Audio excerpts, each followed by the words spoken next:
শুনেছি মেয়েদের নাকি ফুলের কুঁড়ি তুলতে নেই। হাই এভরিওয়ান, কেমন আছো তোমরা সবাই? আমার নতুন একটা মিনি ব্লগে তোমাদেরকে ওয়েলকাম। কদিনের ওয়েদারটা খুবই ভালো যাচ্ছে, মানে বৃষ্টি হবে হবে করছে কিন্তু বৃষ্টি হচ্ছে না। তো এদিকে আবার সমস্ত প্রায় চাষিদেরই জলের দরকার, কারণ তিল বুনবে তার সময় হয়ে গেছে। যে জোড়া দুটো খেজুর গাছ দেখতে পাচ্ছ, আমি ছোটবেলা থেকে এই দুটো খেজুর গাছকে জোড়াই দেখে আসছি। খেজুর গাছের কথা বলছি তা নয়, আরো অন্যান্য সব গাছও রয়েছে। দুটো খেজুর গাছে খুব খেজুরও হয়, জানো তো? যখন ছোট ছিলাম তখন ভোরবেলা উঠে পড়তাম এই খেজুর গাছে খেজুর পাড়ার জন্য। আচ্ছা, শুনেছি মেয়েদের নাকি ফুলের কুঁড়ি তুলতে নেই। আচ্ছা, কথাটা কি সত্যিই ঠিক? মেয়েদের ফুলের কুঁড়ি তুলতে নেই? যদিও বড়দের কথাটা আমাদের শোনা উচিত, কারণ তারা যেটা বলে হয়তো ঠিকই বলে। এর দিকে বাইরের দিকে বেরোলে ছোটবেলার কথা খুব মনে পড়ে। মনে হয় যদি একবার ছোটবেলার জীবনটা ফিরে পেতাম কতই না ভালো হতো।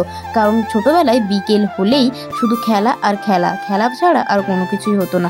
আর এই যে এখানে বৃষ্টি না হওয়ার জন্য গেঁদা গাছের অবস্থাটা এইরকম হয়ে গেছে। বৃষ্টি না হবার জন্য গাছগুলো প্রায় কেমন যেন শুকিয়ে শুকিয়েই যাচ্ছে। আর এই যে এখানে লাউ শাক রয়েছে, এটা আমাদের রান্নাঘরের চাল, মানে আমাদের আর আমার কাকিমাদের একসাথে রয়েছে রান্নাঘরটা, আর এটা হচ্ছে রান্নাঘরের চাল। আর এই যে এটা মনসা মন্দির, এই মনসা মন্দিরটা আমাদের নয়, আমাদের বাড়ির পাশে যারা রয়েছে তাদের এই মনসা মন্দিরটা। তখন সন্ধে হয়ে গেছে, বাড়িতে এসে ভাবছি কি খাওয়া যায়, কি বানানো যায়।